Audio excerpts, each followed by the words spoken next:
شریف رحیمزاده از جمله وکیلان مجلس نمایندگان است که در بینای کهنه کار میکند.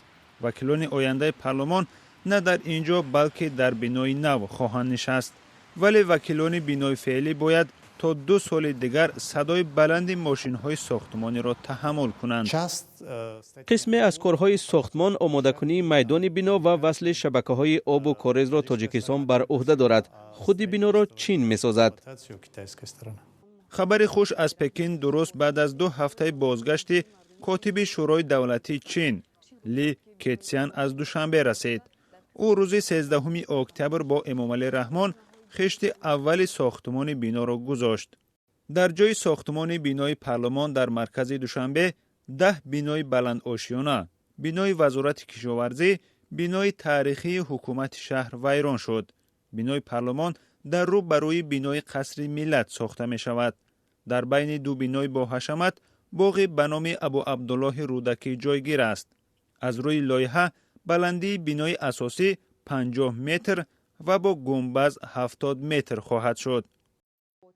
غیر از این بینای پارلمان از حساب کمک به بازگشت چین همچنین بینای نوی حکومت ساخته می شود. این بنا در جای سابق بینای تاریخی کمیته مرکزی حزب کمونیست ساخته می شود که تا چند پیش قصر پرزیدنت بود.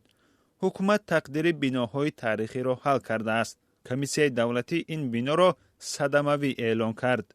در مسئله آنکه حکومت جایهای تاریخی را حفظ نمی کند، ساکنان دوشنبه سکوت را پیشه کردند.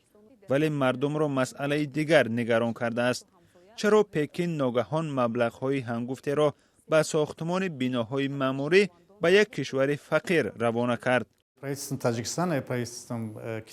میان حکومت تاجیکستان و چین درباره کمک تکنیکی به تاجیکستان سازشنامه هست. همه ساله حدود 50 میلیون دلار جدا می شود. چند سال اخیر آنها پول داده بودند ولی استفاده نشده بود. به فکرم سال پیش مبلغ اساسی داده شد که به ساختمان بینای پارلمان و حکومت روانه می شود.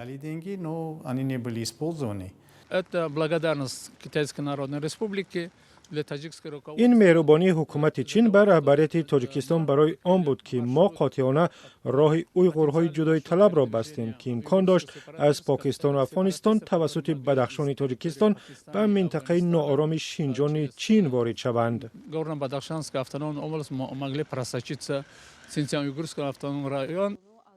این بنا باید تا جشن 30 سالگی تاجیکستان ساخته شود.